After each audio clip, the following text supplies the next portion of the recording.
অনুরাগের ছোঁয়া ধারাবাহিকের আজকের পর্বে দেখা যায় জয়ী, সূর্য এবং চারু তিনজনই অলির ঘরে থাকে। আর ঠিক তখনই বেল বেজে ওঠে। সূর্য আর চারু দুজনেই দরজাটা খোলার জন্য দরজার দিকে যায়। দরজাটা খোলার পর সূর্য দীপার সাক্ষ্যকে দেখে অবাক হয়ে যায়। দীপা যখন ভেতরে ঢুকতে যায় সোনাকে দেখার জন্য, ঠিক তখনই সামনে হাত দিয়ে বাধা হয়ে দাঁড়ায় চারু। চারু দীপাকে বলে, প্লিজ এচি, তুমি ভেতরে ঢুকো না, তুমি অলির সামনে যেও না। তবে কেন অলির সামনে যেতে বারণ করছে চারু সেটা বুঝতে পারে না দীপা। দীপা চারুকে বলে, চারু আমাকে আমার সন্তানের কাছে যেতে দাও। চারু দীপাকে বলে, এজি তুমি আমাকে ভুল বোঝো না, আমি অধিকার দেখিয়ে বলছি তেমনটা নয়। আসলে তুমি যদি অলির সামনে যাও, অলি যদি তোমাকে দেখে ফেলে তাহলে আরও বেশি উদ্গ্রীব হয়ে যাবে। ডক্টর বলেছে অলি যত উত্তেজিত হবে সেটা অলির জন্য খুব খারাপ হবে। তাই প্লিজ তুমি অলির সামনে যেও না এজি। বারবার করে দীপাকে অলির সামনে যেতে বারণ করে চারু। তবে দীপা চারুকে বলে, চারু তুমি চিন্তা করো না, আমি ঘরে ঢুকলেও আমি দূর থেকে সোনাকে দেখে চলে যাব, আমি কোনো কথা বলবো না। সোনা বুঝতেই পারবে না তার মা এসেছিল। সাক্ষ্য দীপাকে বলে, মিসেস সেনগুপ্ত প্লিজ একটু মাথায় রাখবেন, আমার মেয়ে জয়ী ভেতরে আছে। এরপরে দেখা যায় চুপি চুপি সোনার ঘরে ঢোকে দীপা। সোনা যখন ঘুমিয়ে থাকে দীপা তখন সোনার ঘরে ঢুকে সোনার পায়ে চুমু খায়। আর ঠিক তখনই মায়ের গায়ের গন্ধ পায় রূপা। রূপা উদ্গ্রীব হয়ে উঠে দাঁড়ায় এবং রূপা মনে মনে ভাবে যে কে কে এই ঘরে এলো, এ যেন মায়ের গায়ের গন্ধ, আমি কার গন্ধ পাচ্ছি, কে এসেছে এই ঘরে। সূর্য, চারু এবং সাক্ষ্য তিনজনে ঘরে ঢোকে। রূপার এই উদ্গ্রীব ভাব দেখে বুঝতে পারে না তারা যে কেন রূপা এরকম করছে। দীপা যখন ধীরে ধীরে সোনার দিকে এগিয়ে যেতে থাকে ঠিক তখনই রূপা ও তার মাকে ধরার জন্য এগিয়ে যেতে থাকে। তবে দীপা রূপার পাশ থেকে সরে যায় যাতে রূপা কথা না বলে, অলি বুঝতে না পারে যে তার মা এসে দাঁড়িয়েছে।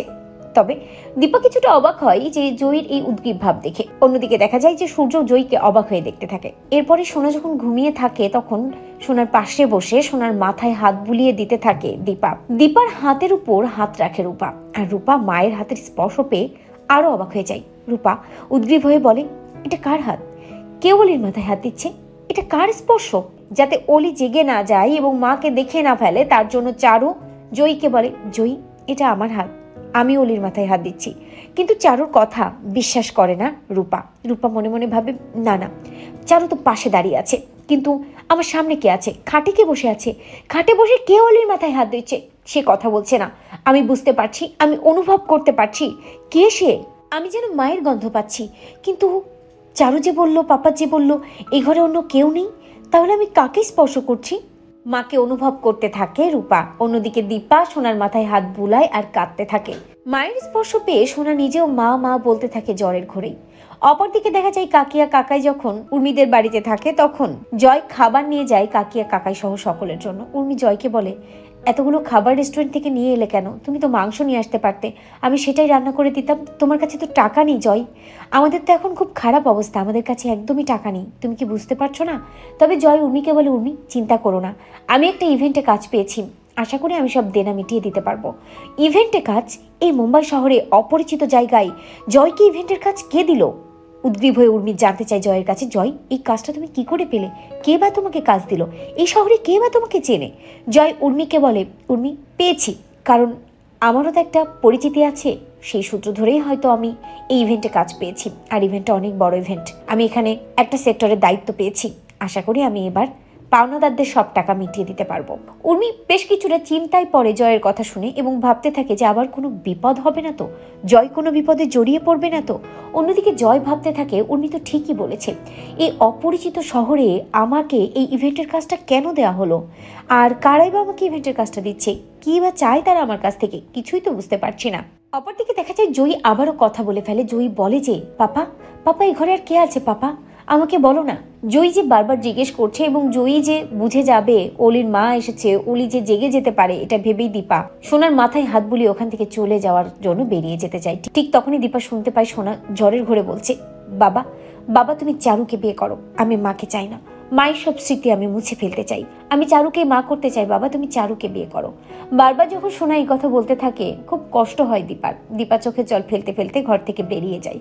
দীপা একটা জায়গায় গিয়ে দাঁড়িয়ে কাঁদতে থাকে। চারু দীপাকে গিয়ে বলে, এজি তুমি আমার কথায় কিছু মনে করো না, আমি আসলে তোমাকে অলির কাছে যেতে বারণ করেছি কারণ যে অলি উদ্গ্রীব হয়ে যাবে, অলি আরো অসুস্থ হয়ে পড়বে তার জন্য। আসলে আজ কাকি আর কাকা এসেছিল আর তারপর থেকেই অলির এই অবস্থা, আমার অলিকে নিয়ে খুব চিন্তা হয়।